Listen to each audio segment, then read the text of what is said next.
विमांकन dimensioning. दिनांक 10 दिसंबर को आज आप पढ़ने वाले हैं डायमेंशनिंग। बहुत ही महत्वपूर्ण चैप्टर है ये। इंजीनियरिंग ड्राइंग में किसी भी वस्तु की जब हम ड्राइंग बनाते हैं तब उस ड्राइंग के ऊपर उसकी जो माप है उस माप को डायमेंशन कहते हैं, और डायमेंशन को ड्राइंग पर लिखने के सिस्टम को, तरीके को, विधा को हम डायमेंशनिंग कहते हैं, विमांकन कहते हैं। ये पूरा चैप्टर इन दोनों चीजों पर डिपेंड करेगा, डायमेंशन और डायमेंशनिंग। किसी भी ऑब्जेक्ट का जो साइज है दैट इज डायमेंशन या विमा, और विमा को लिखने के तरीकों को डायमेंशनिंग या विमांकन कहते हैं। आज जो टॉपिक है डायमेंशनिंग, इसमें सबसे पहला पॉइंट ये है डायमेंशन और दूसरा है डायमेंशनिंग। डायमेंशंस जो होते हैं ये टाइप ऑफ डायमेंशन, विमा के प्रकार 3 प्रकार के होते हैं। सबसे पहला साइज डायमेंशन। साइज यानी माप। किसी भी वस्तु की जो माप होती है, लंबाई, चौड़ाई, मोटाई, गहराई इत्यादि जो माप होती है, उस माप को जब हम डायमेंशन के रूप में लिखते हैं तब वह डायमेंशन साइज डायमेंशन कहलाती है, माप विमा कहलाती है। फॉर एग्जाम्पल ये एक सर्कल है। इस सर्कल की जब हम डायमेंशन लिख रहे हैं, ध्यान रखिए सर्कल की डायमेंशन कभी भी सेंटर लाइंस पर नहीं लिखी जानी चाहिए। इस बात को बहुत महत्वपूर्ण है और ध्यान रखिए। आगे इसको और एलिब्रेट करेंगे, डिटेल में बताएंगे इस चैप्टर में ही। कभी भी ये वर्टिकल और ये हॉरिजॉन्टल सेंटर लाइन है। सर्कल में सदैव हॉरिजॉन्टल और वर्टिकल सेंटर लाइंस भी बनाई जाती हैं और इसके ऊपर कभी भी हमें डायमेंशन नहीं लिखनी चाहिए, या इसके बाहर एक्सटेंशन लाइन ले जा करके भी डायमेंशन नहीं लिखनी चाहिए। प्रयास सदैव ये करना चाहिए कि सर्किल की डायमेंशन इस प्रकार से डायगोनल डायमेंशन लाइन बना करके ही लिखें। तो इस प्रकार से इसकी डायमेंशन हमने, साइज जो है इसका, डायमीटर जो है वो 20 का है तो 520 इसको लिखेंगे। इसी प्रकार से ये एक रेक्टेंगल है जिसकी लंबाई 30 और चौड़ाई 20 है, तो लेंथ 30 और विड्थ 20 mm इस प्रकार से लिखेंगे जो इसके साइज हैं।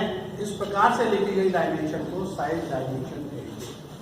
दूसरे प्रकार की लोकेशनल डायमेंशन, जैसा कि इसका नाम है लोकेशनल, माने स्थिति को दर्शाने वाली।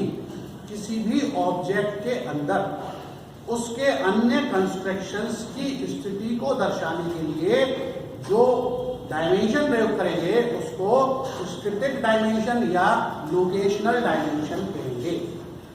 उदाहरण के लिए अब अगर इस कमरे में एक बार दृष्टि दौड़ाएं, ये बोर्ड लगा हुआ है इस कमरे में। इस बोर्ड की नीचे ग्राउंड से जो दूरी होगी, ये दूरी क्या दर्शाएगी?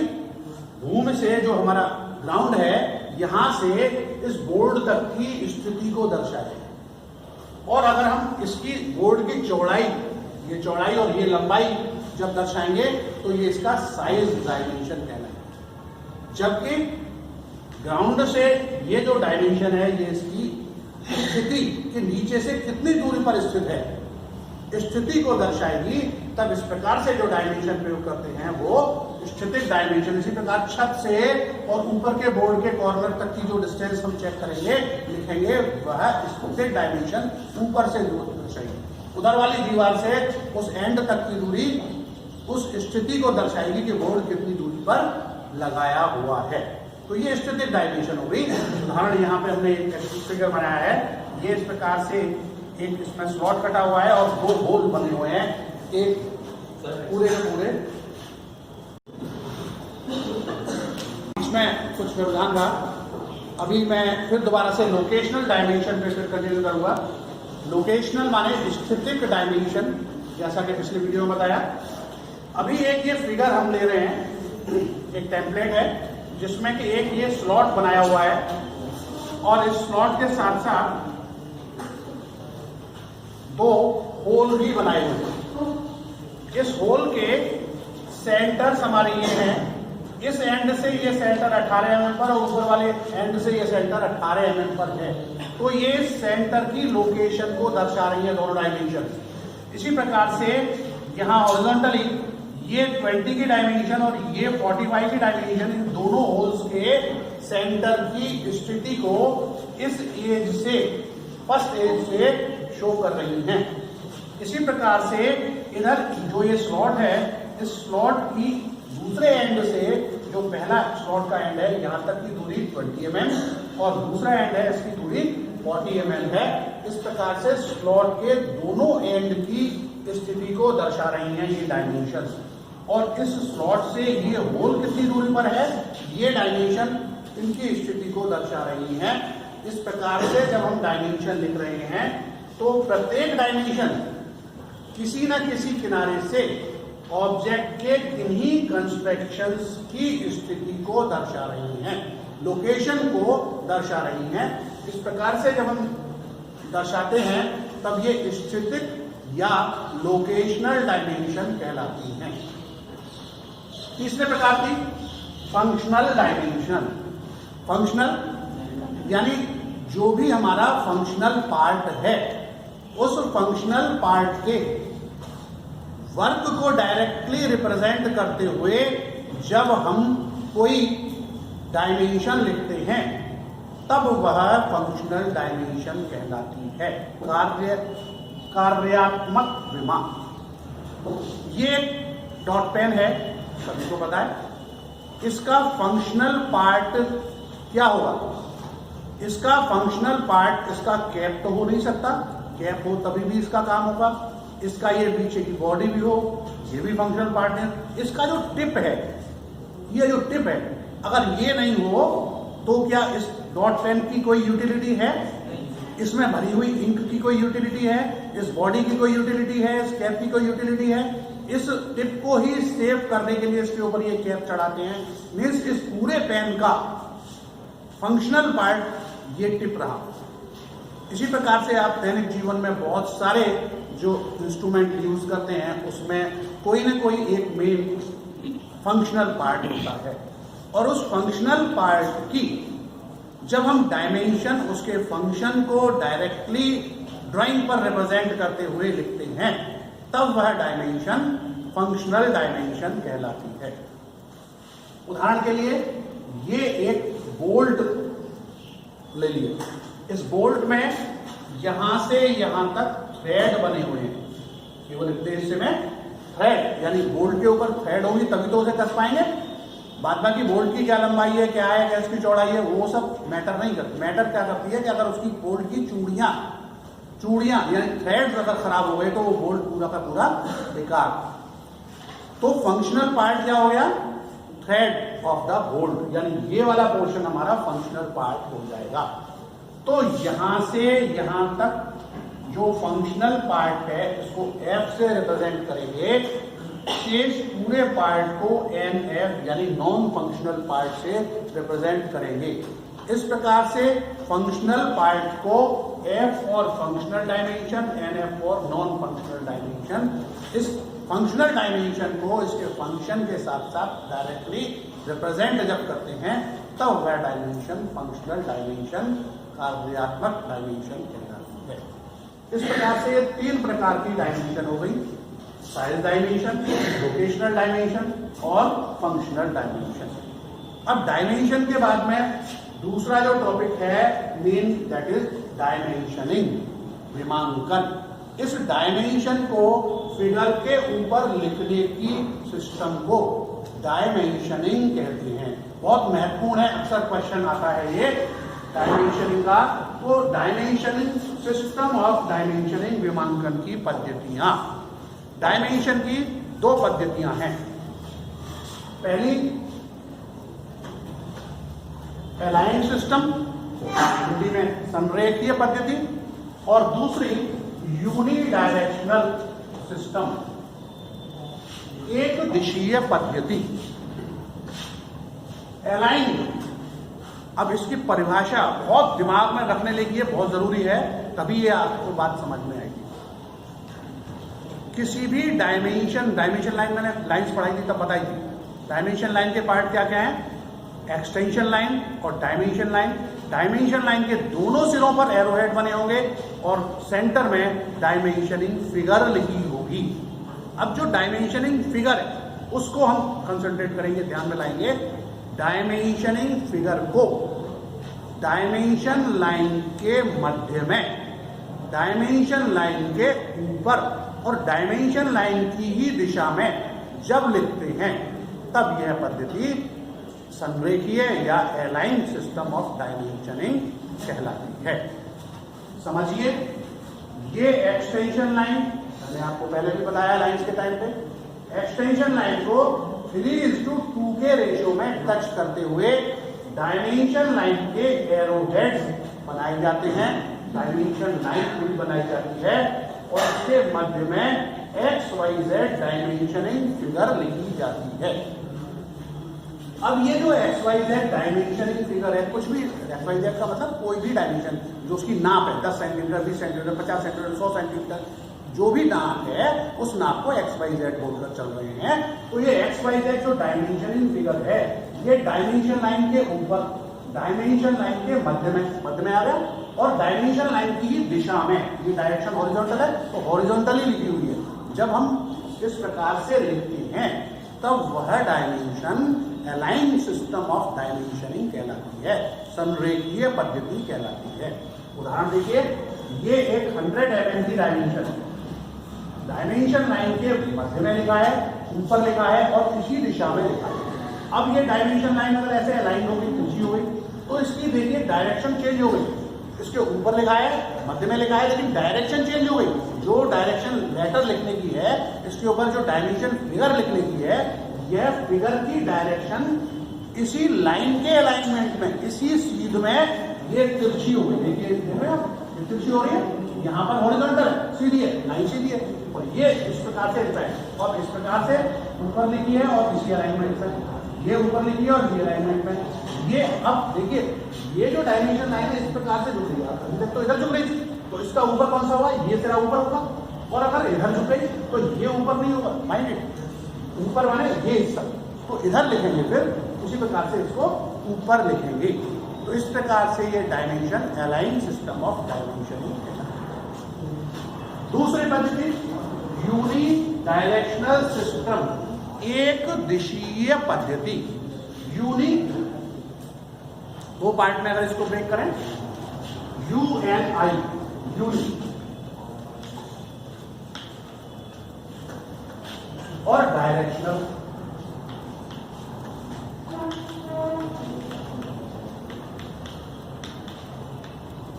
यूनि माने एक ही,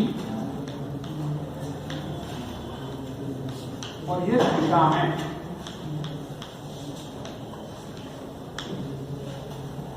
एक ही दिशा में, एक दिशीय पद्धति। यानी जब हम डायमेंशन लाइन के ऊपर, डायमेंशन लाइन के मध्य में डायमेंशनिंग गैप छोड़कर एक ही दिशा में डायमेंशन फिगर को लिखते हैं, तब वह पद्धति यूनिडायरेक्शनल या एक दिशीय पद्धति कहलाती है। देखिए एग्जांपल, ये एक्सटेंशन लाइन हमारी, इसको डायमेंशन लाइन के एरोहेड 1:3 के रेशियो में टच करेंगे 3:2 के रेशियो में एक्सटेंशन लाइन को। अब इसके बीच में, यहाँ तो आप पूरी लाइन किसी भी खींचते रहे, लेकिन यहाँ पर लाइन के बीच में गैप छोड़ेंगे, इसको बोलेंगे डायमेंशनिंग गैप, ठीक है, इसको बोलेंगे डायमेंशन गैप। और इसके मध्य में XYZ जो डायमेंशन फिगर है, इस गैप में मध्य में लिखी जाएगी। तो इस प्रकार से लिखी गई जो है ये यूनिडायरेक्शनल सिस्टम ऑफ डायमेंशनिंग कहलाती है। एग्जाम्पल के तौर पर ये 100 mm की डायमेंशन है, हॉरिजॉन्टल लिखी है, तब ये देखिए हॉरिजॉन्टल सीधी है। अब ये तिरछी हो गई, लेकिन फिर भी हमारी जो डायमेंशन फिगर है वो हॉरिजॉन्टल है, वो उसका डायरेक्शन नहीं चेंज हुआ। यहाँ तो देखिए डायरेक्शन चेंज हो रहा था उसके साथ, लाइन के साथ साथ, लेकिन यहाँ पर इसका डायरेक्शन चेंज नहीं होगा। डायमेंशन फिगर हमेशा हॉरिजॉन्टल ही लिखी जाएगी, चाहे डायमेंशन लाइन किसी भी डायरेक्शन में क्यों न टिल्ट हो रही हो। यहाँ पर देखिए और टिल्ट हो गई, फिर भी ये हॉरिजॉन्टल लिखा है, वर्टिकल हो गई तभी भी हॉरिजॉन्टल लिखा है, उस प्रकार से टिल्ट हो गई तभी भी 100, और यहाँ लिखा है तभी भी। सभी स्थानों पर आप डायमेंशन फिगर हॉरिजॉन्टल ही पाएंगे, क्षैतिज ही पाएंगे। डायमेंशन लाइन के डायरेक्शन में वो टिल्ट नहीं होगी, झुकेगी नहीं। इस प्रकार से जब हम डायमेंशन गैप छोड़ करके डायमेंशन फिगर को लिखते हैं एक ही दिशा में, तब वह यूनिडायरेक्शनल या एक दिशीय पद्धति डायमेंशन की कहलाती है। ठीक है भाई, दो सिस्टम हो गए, एक एक फिगर से इसको और क्लियर कर लेते हैं। ये एलाइन सिस्टम है। एलाइन सिस्टम के लिए ये एक फिगर बनाई जिसमें इस प्रकार के कंस्ट्रक्शन में 3 होल बने हुए हैं। ये ऊपर से इस प्रकार से इंक्लाइन कट भी लग रहा है। यहां पर जो डायमेंशन लिख रहे हैं, डायमेंशन लाइन के मध्य में, डायमेंशन लाइन के ऊपर और डायमेंशन लाइन की दिशा में लिखी जा रही है। ये देखिए इस प्रकार से सारी हमारी ऊपर क्यों है, अगर हॉरिजॉन्टल है तो अब ये डायरेक्शन इसका चेंज हो गया, देखिए इधर हो गया और इनका डायरेक्शन इधर हो गया, और लिखेंगे ऊपर तो इसका ऊपर यहाँ है, यहाँ नहीं है, यहाँ है ऊपर, और इसका ऊपर यहाँ है तो यहाँ लिखेंगे, इसका ऊपर यहाँ है तो यहाँ लिखेंगे। और ये 3 होल है, 3-5-12। 3 माने 3 संख्या है होलों की, और उसका 5-12 का मतलब उसका व्यास डायमीटर 12 यूनिट है। इस प्रकार से ये एलाइन सिस्टम के लिए एक फिगर होगी। कौन सा सिस्टम?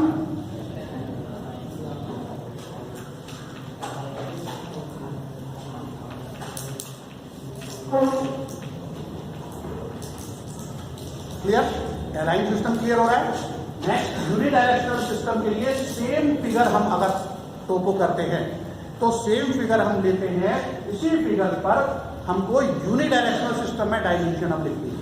तो यहां देख रहे हैं इसमें डायमेंशनिंग गैप हो गए सभी स्थानों पर, डायमेंशन लाइन के मध्य में डायमेंशनिंग गैप हो गए, और सदैव डायमेंशन हमारी फिगर जो है वो एक ही डायरेक्शन से लिखी हुई है।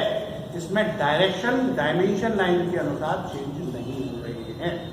तो इस प्रकार से जब हम लिखते हैं तो ये यूनिडायरेक्शनल सिस्टम कहलाता है।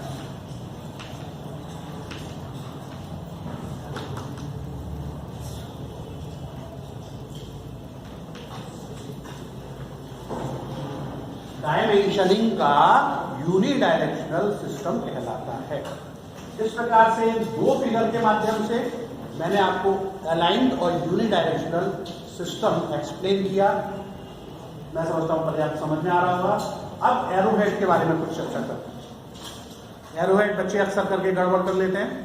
एरोहेड बनाते समय सदैव ये एरोहेड है 1:3 के रेशियो में, एरोहेड सदैव 1:3 में ही बनाया जाना चाहिए। अगर कोई डायमेंशन लाइन दी जा रही है, पीछे वाला सिरा यदि 1 है तो यहां से ये जो माप होगी ये 3 होगी। 3 क्या? 1:3। जितना यहां पर 1 है उसका 3 गुना ये इसकी पूरी लेंथ होगी। ये इंक्लाइन वाली लेंथ है, यहां से यहां तक हॉरिजॉन्टल लेंथ की बात हो रही, ये 3 गुनी होगी।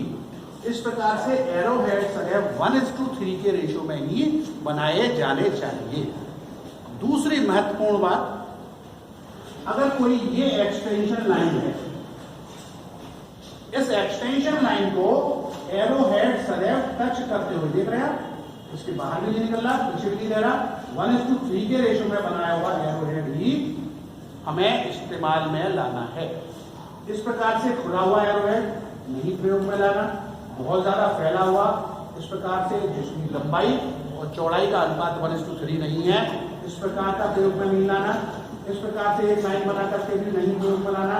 इस प्रकार से एरोहेड पता चला कि एक्सटेंशन लाइन से आगे निकल गया, एक्सटेंशन लाइन को क्रॉस करके आगे निकल गया, इस प्रकार का भी एरोहेड हमें प्रयोग में नहीं लाना है। और यहाँ पर एरोहेड एक्सटेंशन लाइन से पीछे रह गया, टच नहीं कर रहा है, इस प्रकार का भी एरोहेड प्रयोग में नहीं लाना है। और इस प्रकार का पतला सा 1:3 के रेशो में जो ना हो, इस प्रकार का भी एरोहेड प्रयोग में नहीं लाना है। सदैव 1:3 में एक्सटेंशन लाइन को टच करते हुए ही एरोहेड को बनाया जाना है। ठीक है। तीसरी बात, इसको आपको मैं एक्सप्लेन करूंगा। मेथड,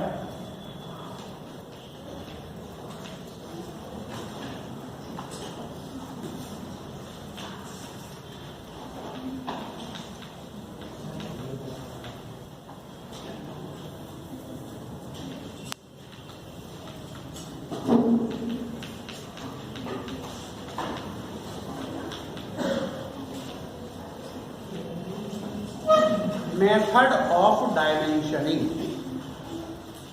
डायमेंशन बनाते समय हमें किस तरह से डायमेंशन बनानी है, सावधानियां बरतनी है, वो क्या तरीके हैं जिससे कि आप अच्छी और सही डायमेंशन बना पाएं, इसको आपको मैं नेक्स्ट में बताऊंगा इन्हीं फिगर के माध्यम से। सबसे पहली बात, किसी भी ऑब्जेक्ट की ऑब्जेक्ट लाइन सदैव थिक होती है और एक्सटेंशन और डायमेंशन लाइन सदैव थिक होती हैं। लाइंस पढ़ाते समय मैंने आपको ऑब्जेक्ट लाइन और डायमेंशन एक्सटेंशन लाइन दोनों पढ़ाई थी, दोनों की थिकनेस बताई थी। दोनों अलग अलग थिकनेस की लाइनें होनी चाहिए। जिस समय ऑब्जेक्ट लाइन बना रहे हो वो पेंसिल की सहायता से, और दूसरी जब डायमेंशन एक्सटेंशन लाइन बना रहे हो तब दूसरी पेंसिल की सहायता से उसको बनाया जाएगा। ये जो एक्सटेंशन लाइन है और ये ऑब्जेक्ट लाइन और डायमेंशन लाइन के बीच में थोड़ा सा गैप छोड़ दें। देख रहे हैं, सभी स्थानों पर गैप छूटा हुआ। जहां भी डायमेंशन लाइन और एक्सटेंशन लाइन शुरू होगी, टच नहीं करेंगे ऑब्जेक्ट लाइन से एक्सटेंशन लाइन को। एक्सटेंशन लाइन को एरोहेड 3:2 के रेशो में टच करेंगे, यानी इधर वाला हिस्सा ज्यादा, इधर वाला कम। यहां से यहां तक जो डायमेंशन फिगर लिखने के लिए स्थान है, ये जो स्थान है, डायमेंशन का कोई यूनिट नहीं होता, यह हमेशा ध्यान रखना है। डायमेंशन का कोई भी यूनिट नहीं होता, किंतु एमकेएस सिस्टम में डायमेंशन का यूनिट मिलीमीटर है।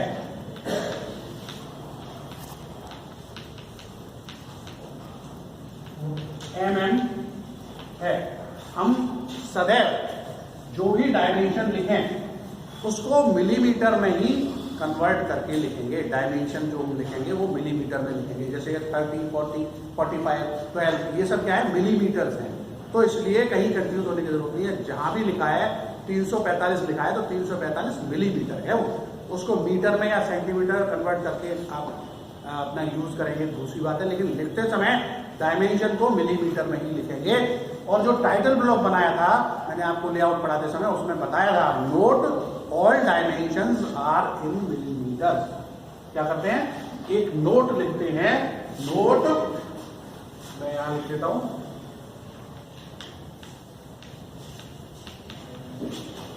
ऑल डायमेंशन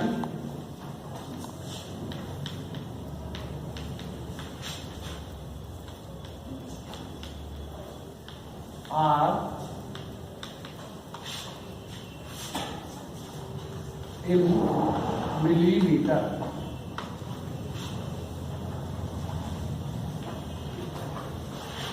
इस प्रकार का नोट टाइटल ब्लॉक के साथ में ड्राइंग के ऊपर सदैव लिखा जाना चाहिए। Note all dimensions are in millimetre, ताकि ज्ञात हो सके कि ये किस यूनिट में ड्राइंग बनाई हुई है।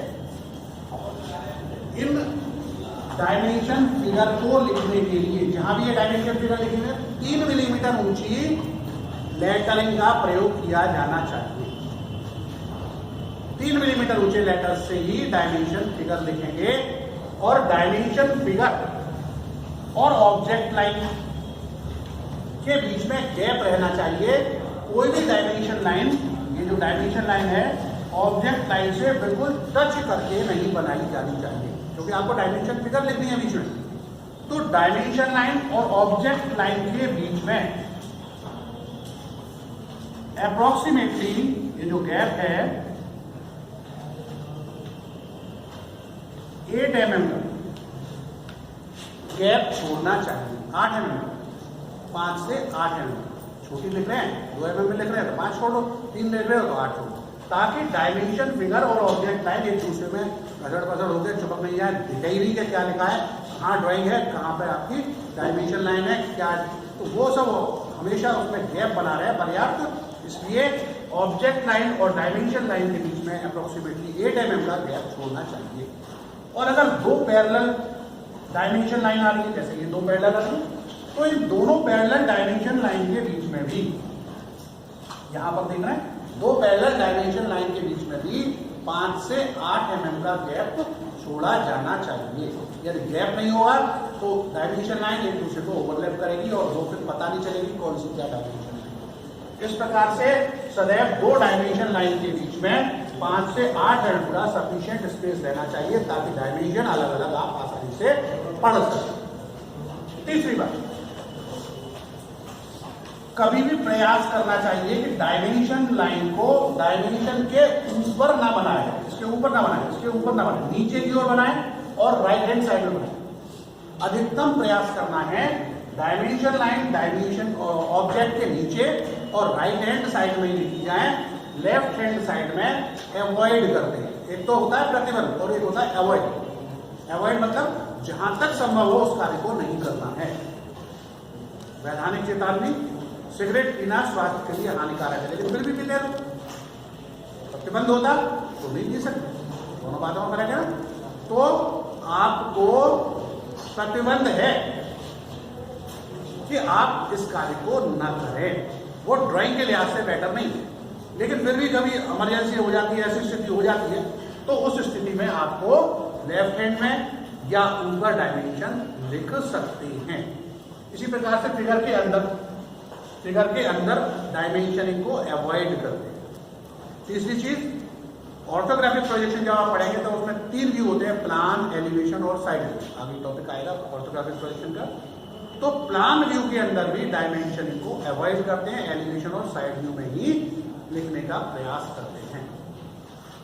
कभी भी एक डायमेंशन को बार बार रिपीट नहीं करते। वही डायमेंशन आपने प्लान में लिख दी या एलिवेशन में लिख दी, उसी को साइड व्यू में लिख रहे हो, फिर दोबारा से रिपीट करते। तो कभी भी एक डायमेंशन को रिपीट नहीं करना चाहिए, एक ही बार उसको प्रदर्शित किया जाना चाहिए। सर्किल की डायमेंशन को सदैव डायगोनल ही लिखा जाना चाहिए, उसके भीतर डायगोनली लिखा जाना चाहिए। इसके उपरांत जो हमारी डायमेंशंस हैं, 2 पद्धतियां, अलाइंड और यूनिडायरेक्शनल। तो अलाइंड और यूनिडायरेक्शनल सिस्टम में से किसी भी एक पद्धति का ही प्रयोग संपूर्ण ड्राइंग पर किया जाना चाहिए। आपको ऐसा नहीं करना है कि आधी ड्राइंग तो आपकी अलाइन सिस्टम से बन रही है और आधी आपकी अलाइन सिस्टम से बन रही है, यूनिडायरेक्शनल सिस्टम से बन रही है। तो दोनों पद्धतियां ड्राइंग में इस्तेमाल नहीं लानी है। आपको या तो सभी ड्राइंग है, सभी ड्राइंगों के ऊपर डायमेंशन अलाइन सिस्टम में लिखनी है, या सभी ड्राइंग के ऊपर आपको यूनिडायरेक्शनल सिस्टम में लिखनी है। जो भी मेथड आप एडॉप्ट करना चाहें, लेकिन उसको मिला जुला कर नहीं लिखना। जैसे यहां पर गैप को छोड़ा आपने और इस 30 को बजाय हॉरिजॉन्टल लिखने के लिए इस तरह से, या उदाहरण के लिए ये जो 30 है, इस 30 को आपने गैप नहीं छोड़ा और यहां लिख दिया, तो ये गलत है। ऊपर लिख दिया, गैप नहीं छोड़ा, तो ये गलत है। सही क्या होगा, इसको आप ऊपर जैसे हमने गैप छोड़ा है और गैप छोड़ करके इसके मध्य में ही हम फिगर को लिखेंगे। तो इस प्रकार से ये हमारा यूनिडायरेक्शनल सिस्टम हो गया। तो दोनों को मिला जुला करके नहीं प्रयोग करना है, ठीक है। या तो यूनिडायरेक्शनल सिस्टम एडॉप्ट करें या अलाइन सिस्टम एडॉप्ट। इस प्रकार से के लिए मैंने बता दिया। और आर्क और सर्किल और रेडियस, इन सब के लिए कुछ एब्रीविएशंस का प्रयोग किया जाता है। मैं बीच में से इस स्थान का प्रयोग कर ले रहा हूं, एक अलग से ब्लॉक बना देता हूं।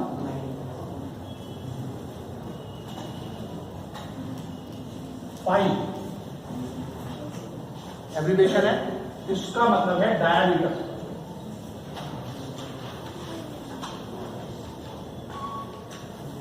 जैसे यहां लिखा है 3-पाई12, तो 12 के आगे पाई लिखा है, इसका तात्पर्य है कि इसका व्यास 12 मिलीमीटर है। दूसरा है आर, आर का मतलब रेडियस है।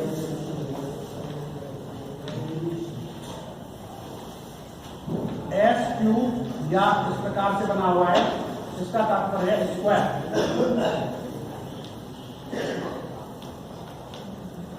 ठीक है, इसी प्रकार से हेक्सागोनल,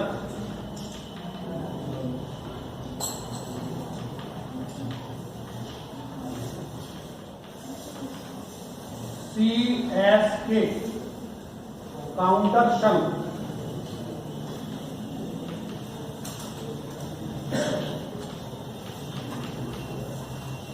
CBR काउंटर बोर्ड,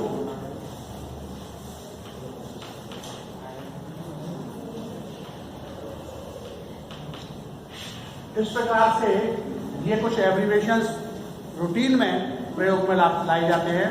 अब हमें ध्यान रखना है इसको एब्रीविएशन को प्रयोग करते समय। जैसे हमको लिखना है रेडियस किसी भी पार्ट की, तो उसको लिखेंगे R10,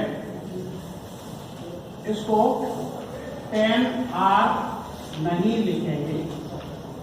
R10 सही है, R10 सही है, 10R गलत है। कई बार किताबों में इस प्रकार से लिखा होता है। आपको इसका सही प्रयोग आना चाहिए। 5-15 ये सही है, और 15-5 ये गलत है। CSK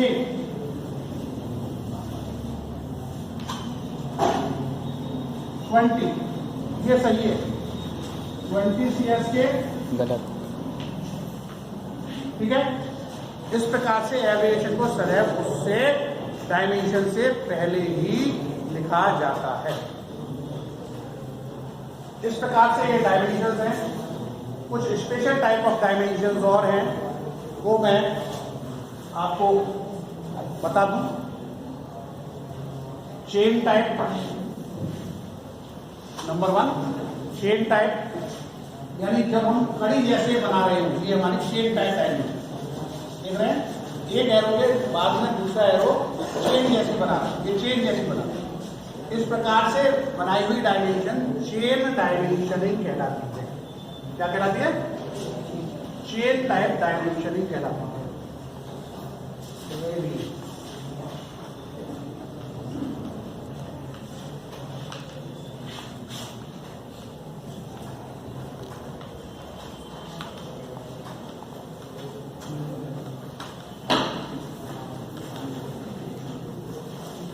दूसरी पैरेलल,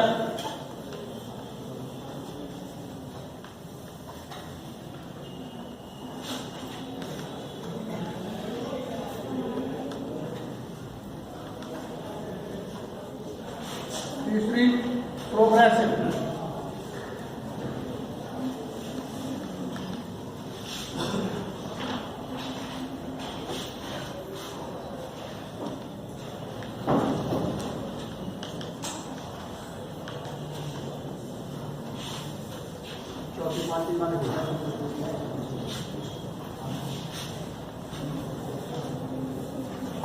चौथी इक्वल,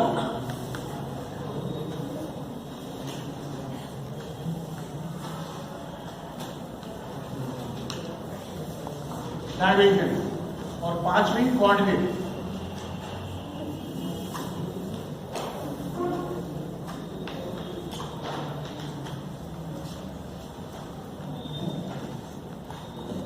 इस प्रकार से 5 प्रकार की चेन टाइप में इस प्रकार से चेन जैसी बन रही हो तब चेन टाइप डायमेंशनिंग।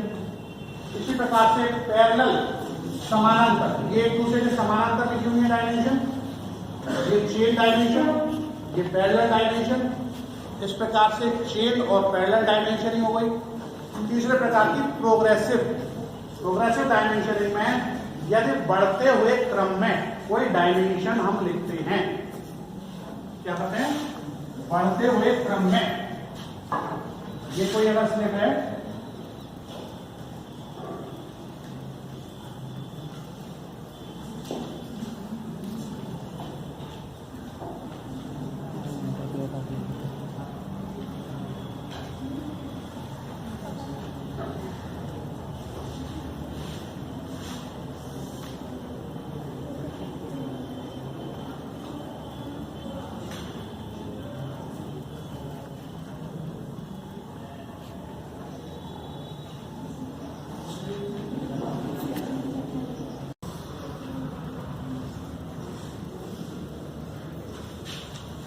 इस प्रकार से ये कोई एक प्लेट है जिसके अंदर 3 होल दर्शाए गए हैं।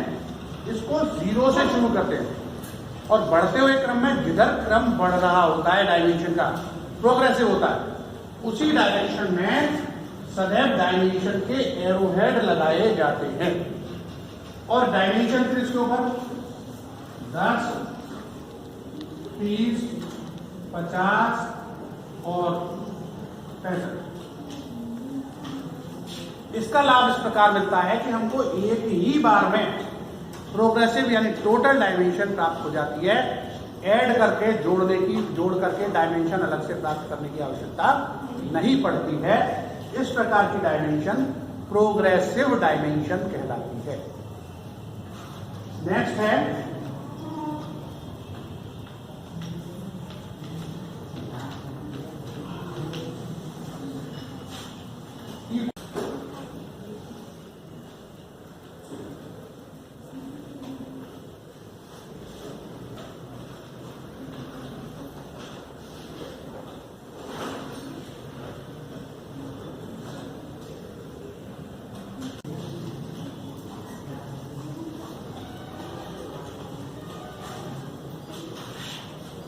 फिगर समझ में आ रहा है। ये एक स्लिट है जिसमें ये 1, 2, 3, 4, 5 होल है। इस प्रकार की इक्वल डायमेंशन का प्रयोग जब इस प्रकार के एक ही जैसे कंस्ट्रक्शंस किसी भी ऑब्जेक्ट के अंदर बार बार या समान दूरी पर बहुत सारे होते हैं, जैसे उदाहरण के लिए आप लोगों ने रेलवे के पुल देखे होंगे, उसमें बहुत सारे रिविट्स लगे रहते हैं, वो सभी समान दूरी पर होते हैं। तो उस समय पर उनके बीच में वो डिस्टेंस मान लीजिए 11.25 mm की दूरी पर है या यहाँ 12.75 mm की दूरी पर है। तो इतनी कम दूरी में 11.75 बार बार मान लीजिए 50 रिविट लगाने तो 50 होल होंगे, तो 50 के अंदर भी इस प्रकार से लिखना बहुत कठिन होगा, बहुत ज्यादा टाइम टेकिंग होगा। इसको सेव करने के लिए इस प्रकार से इक्वल के निशान उस स्थान पर लगा दिए जाते हैं और उसको एक ही स्थान पर लिख देते हैं 5 होल डैश 58 यानी 8 व्यास के सेंटर टू सेंटर 12.57 यानी इनके केंद्र से केंद्र के बीच की दूरी, यहां से केंद्र के बीच की दूरी कितनी है 12.57 है। तो 12.57 हमको 5 बार नहीं लिखना पड़ेगा, एक ही बार लिख देंगे उसको। मान लीजिए ये 50 बार होल होती है तो 50 बार 12.57 लिखते लिखते परेशान, एक ही बार में ड्राइंग को हम जो है इस प्रकार से कंफर्टेबल भी कर सकते हैं।